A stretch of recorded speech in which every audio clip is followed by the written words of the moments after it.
एक रात, एक वरदान और शिव का अद्भुत रहस्य। वो रात साधारण नहीं थी। न चांद पूरा था न अंधेरा पूरा। कैलाश पर्वत पर एक अजीब सा सन्नाटा था, जैसे पूरी सृष्टि सांस रोके किसी घटना की प्रतीक्षा कर रही हो। उसी रात हिमालय की तलहटी में एक साधारण सा मनुष्य तपस्या में लीन था। नाम था उसका देवदत्त। न कोई राजा निश्चय, बस एक ऐसा इंसान जिसने जीवन में बहुत कुछ खो दिया था, परिवार, सम्मान और अंत में आस्था भी। लेकिन आज इस अंतिम रात वह सब कुछ वापस मांगने नहीं आया था। आज वह सिर्फ एक प्रश्न लेकर आया था। हे महादेव, मनुष्य को सबसे बड़ा दुख क्यों दिया? तपस्या की अग्नि। देवदत्त ने 12 वर्ष तक तप किया। न अन्न न जल, सिर्फ हर सांस में एक ही नाम, ओम नमः शिवाय, ओम नमः शिवाय। 12 वर्ष के इस रात उसका शरीर थक चुका था, पर आत्मा अब भी खड़ी थी। आकाश में अचानक बादल गरजे, तेज हवा चली और कैलाश की ओर से एक दिव्य प्रकाश फूटा। वो प्रकाश किसी रथ का नहीं था, वो स्वयं महादेव थे। जटाओं से गंगा बह रही थी, कंठ में नीले विष चमक रहा था और आंखों में करुणा। शिव का प्रश्न। महादेव ने कहा, वत्स मांग क्या चाहता है? देवदत्त कांप उठा। वह जानता था यही वह क्षण है जिसके लिए जीवन जला दिया। पर उसने धन नहीं मांगा, राज्य नहीं मांगा, अमरता भी नहीं। उसने सिर झुकाकर कहा, प्रभु, मुझे एक रात दीजिए जिसमें मैं जीवन का सत्य जान सकूं। महादेव मुस्कुराए। यह वही मुस्कान थी जिससे युग बदल जाते हैं।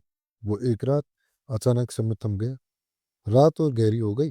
महादेव ने देवदत्त का हाथ पकड़ा और उसे एक एक करके दृश्य दिखाने लगे। पहला दृश्य, एक माँ अपने बच्चों को खोती है। दूसरा, एक ईमानदार व्यक्ति धोखा खाता है। तीसरा, एक भक्त जिसे वर्षों बाद भी फल नहीं मिलता। देवदत्त रो पड़ा, प्रभु, अगर आप सब देख रहे हैं तो अन्याय क्यों?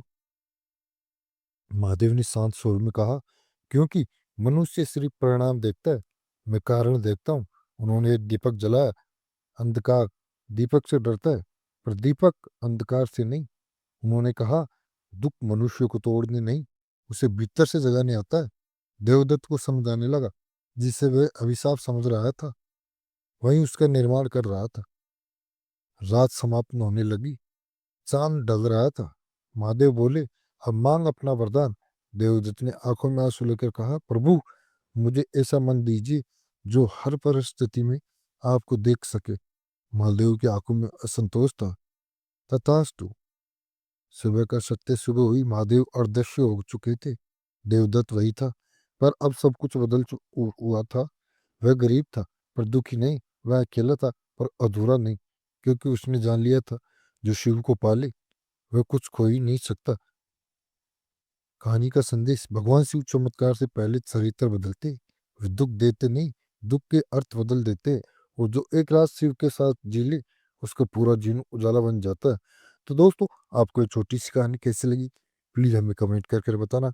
अगर अभी तक आपने हमारे इस चैनल को सब्सक्राइब नहीं किया, तो दोस्तों चैनल को सब्सक्राइब भी कर लो और अपने दोस्तों के पास इस वीडियो को ज़्यादा से ज़्यादा शेयर ज़रूर करना। मिलते हैं